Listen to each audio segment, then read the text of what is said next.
You'll get tons of conflicting advice and opinions after your stroke, keeping in mind that what works for others might not work for you. But as an occupational therapist, there are a few things that I can confidently say that you shouldn't be doing after your stroke. Let's get into it. Using a shoulder pulley. I have so many people who reach out to me who say, oh, Elise, I love using my shoulder pulley. But in fact, you shouldn't really be using them if you have one-sided weakness. The reason is that they can be too aggressive on the shoulder joint and potentially cause chronic shoulder pain. In fact, the American Occupational Therapy Association put out a statement saying, hey, OTs, do not use shoulder pulleys with your patients who have one-sided weakness. And they've cited 2 different studies that say, hey, those shoulder pulleys can actually cause shoulder pain. So instead of doing shoulder pulleys to work on your arm movement, try doing gentle range of motion exercises. Maybe you need to start in the bed laying down. Maybe you're using a cane or an umbrella to work on some of that range of motion, or generally working on activities of daily life to help improve that range of motion of your arm. Traditional arm slings. If you have one-sided weakness or paralysis of your arm after your stroke, it can seem like a logical next step to put your arm in a traditional arm sling to help support it. And while support and positioning is really important, especially early on, using a traditional arm sling is not a good idea.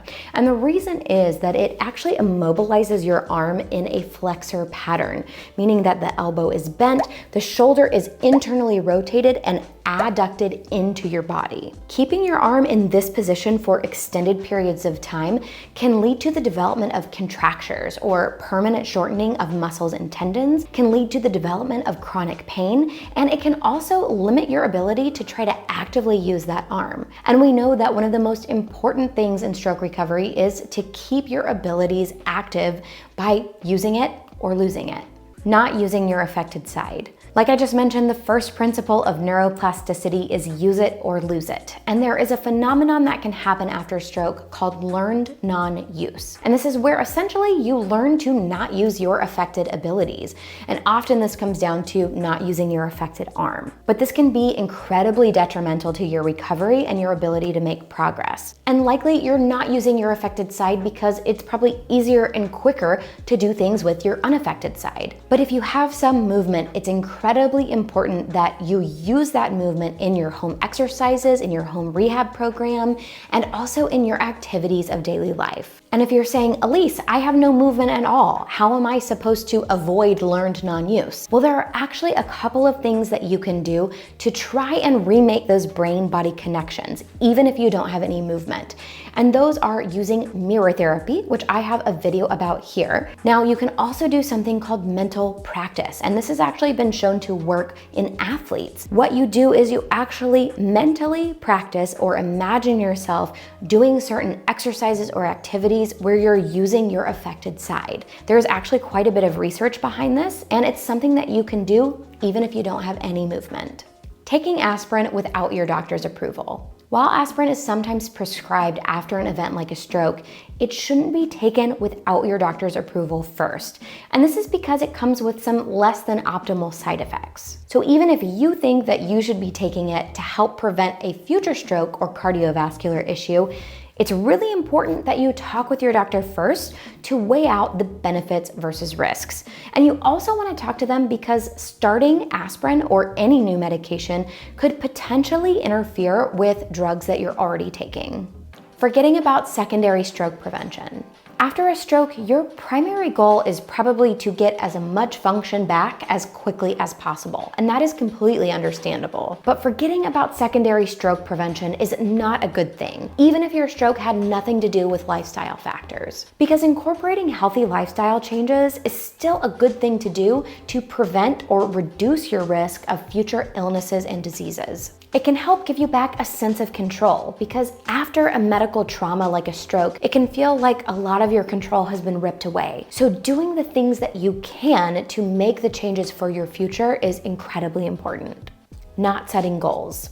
This won't be news to you, but life after stroke is hard. You may be dealing with a new disability or an inability to return to work. a change in identity, or grief. So doing what you can to improve your mindset and having something to work towards is absolutely crucial. Make sure that you are setting goals for your recovery, both in the short term, more achievable goals, and long-term goals where you're shooting for the moon, so to speak. Don't let anyone dictate the goals that you set for yourself, because honestly, you won't know how much progress that you'll make unless you try. Decide what you want to work on and make a plan. This can help to keep you motivated even when things get really frustrating.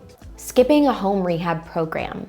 If you're lucky enough to get home health therapy or outpatient therapy, maybe for an hour or two a week, that's absolutely fantastic. But know that you are not going to see the progress that you want to make if you solely rely on those few hours of therapy a week. Having an established home exercise program or home activity program is absolutely essential for you to be able to continue making progress in your stroke recovery journey. And this comes back to the principles of neuroplasticity, where we have to have hundreds, if not thousands, of repetitions of a certain action or exercise to really make those meaningful brain-body connections and to see progress happen.